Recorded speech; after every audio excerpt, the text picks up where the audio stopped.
community sent Mr. Lou off with the second line from the mortuary to Sportsman's Corner, where the family and friends of Louis Elloie Sr.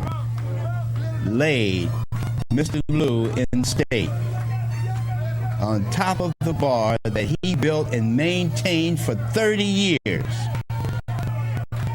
laid to rest in a tradition that can only be a New Orleans original.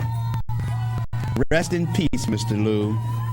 The fruits you leave behind will continue the immortality you planted here on earth.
I want to take this opportunity to thank those of you that attended our Story Network's lecture series this past Friday. We had several people from previous lectures we have held, and I want to thank those of you that were returning for your time and your attendance. We also had a nice turnout of first-time members of the audience. To you as well, we extend our appreciation for your presence. To those of you who have not been able to attend as of yet, I want you to know we are going to continue the lecture series on the last Friday of each month throughout the summer months. We are planning to increase the frequency beginning in the fall of the year. And for this month, as for June, our story is attempting to arrange a guest from outside of New Orleans. As soon as we are able to confirm it, I will announce the guest here on our weekly show. I will tell you this, though. We are trying to get our first female guest speaker for the lecture series. However, Brother Mikkel dazzled last Friday's attendees with his research, even though we requested any Masons that were in attendance to identify themselves. To no avail, I will say, which we knew in advance that the Masons would choose to remain anonymous. We had several Masons in the house that we knew were there. I'm sure a full report of the lecture followed last evening's event.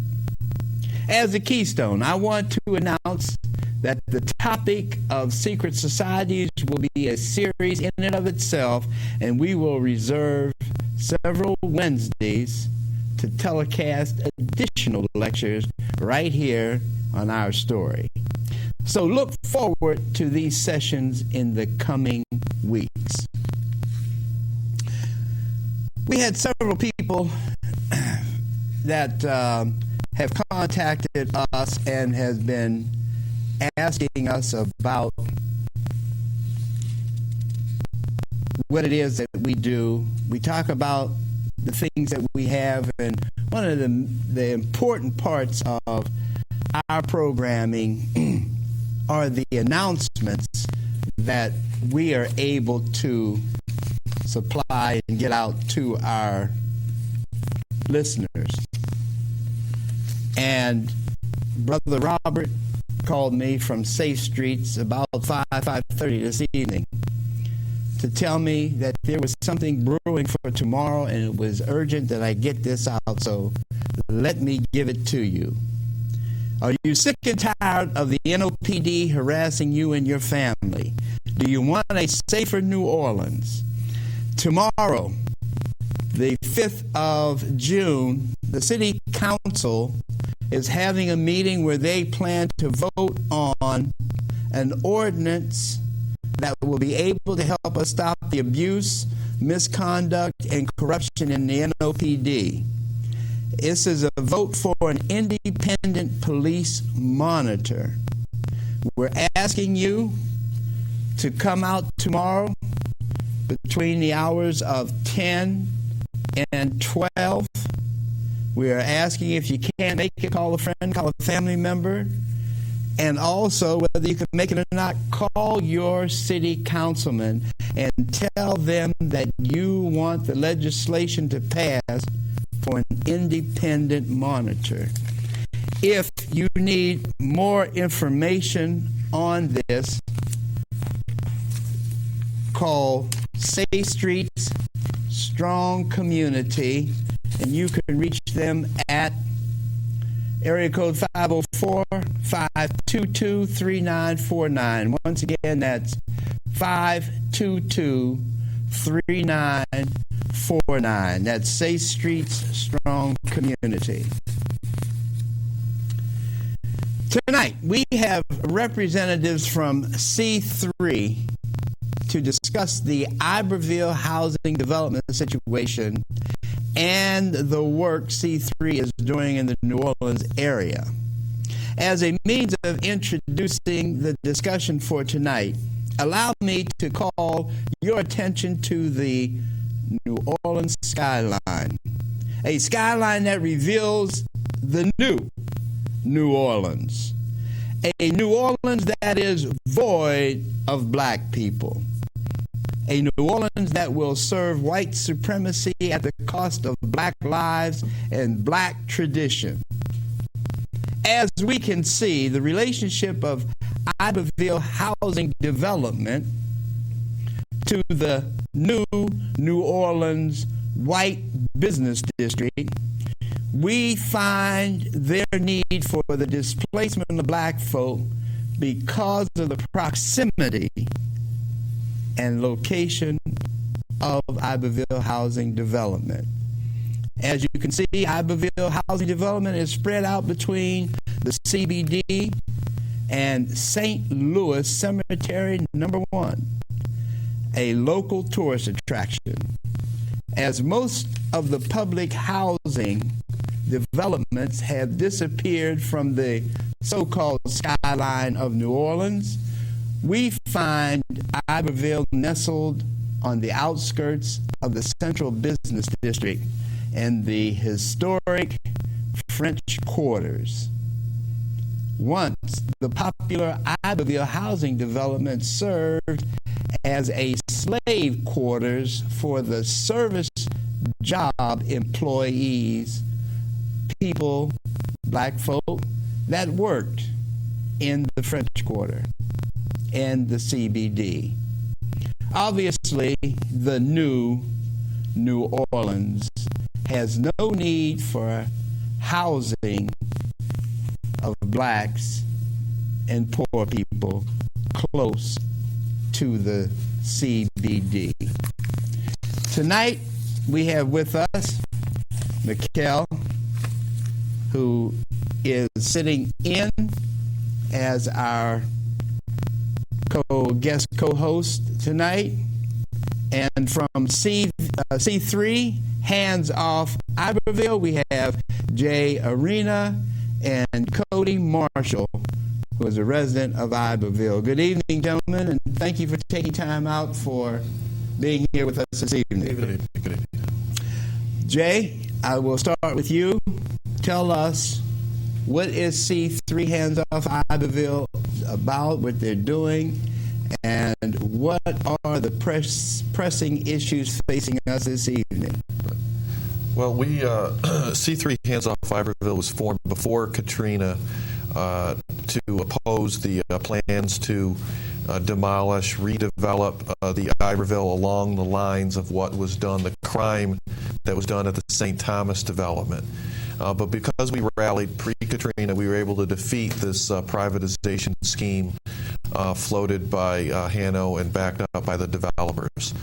Following Katrina, because of our previous protests, because of residents taking back their apartments, because of protest, they being the local government, George Bush, were not able to demolish the Iberville. Our group stood in solidarity with the other developments to oppose this demolition, and that we did gain some victories. But while this was happening, behind the scenes, schemes were going on involving the downtown development district, Kurt Weigel, very important institution, hotel owner Michael Valentino, who owns a property right next to the Iberville, architect Ray Manning, who was involved in destroying the St. Thomas development, along with the unrepresentative tenant councils, the same type of resident tenant councils we've seen signing off on demolition across the city in spite of rank-and-file residents opposing it. This cabal, we'll call it, has been meeting and floating this plan to downsize Iberville from almost 900 units to only 300 affordable. And they, of course, have a broad definition of affordable. And of those 300, only a handful would be public housing. Again, this is in the context when we've had some 5,000 apartments demolished with no financing to rebuild any, when our homeless population has doubled since Katrina, quadrupled per capita, when rents have skyrocketed. And so even if you're in private rental housing, when you take out all that public housing, that's going to raise rent. So we want to really thank our story for giving us an opportunity to shed light on these schemes and their efforts to get James Carter, the city councilman, who has met with this group. It's called the so-called Iberville Rebirth Coalition. They have a particular definition of rebirth, meaning driving out poor and black people from the Iberville. That's their definition of rebirth. We reject that. We want to defend all the public housing apartments. We need public housing now more than ever. And we are vehemently opposed to this scheme floated, again, by Kurt Weigel, runs the Downtown Development District, an obscure but very important outfit, Ray Manning, Michael Valentino, and the tenant council leader, Kim Paul, at the Iberville. And we reject their proposal, and we demand that James Carter and the Nagin administration not sign off on this. But it's particularly important for James Carter because this is in his district, District C, and as we know, part of the tradition in this city is that if the city councilman in that district signs off on a redevelopment, the rest of the council will go along. And he's met with this group and has really not had any problems with it. And we call on him to reject this plan. The Jewish community is going to be upset with you calling this a cabal. Is there any significance or symbolism why you called it a cabal? I'll define my terms. It's a group that's meeting behind closed doors. These have not been open to the public, have not been advertised.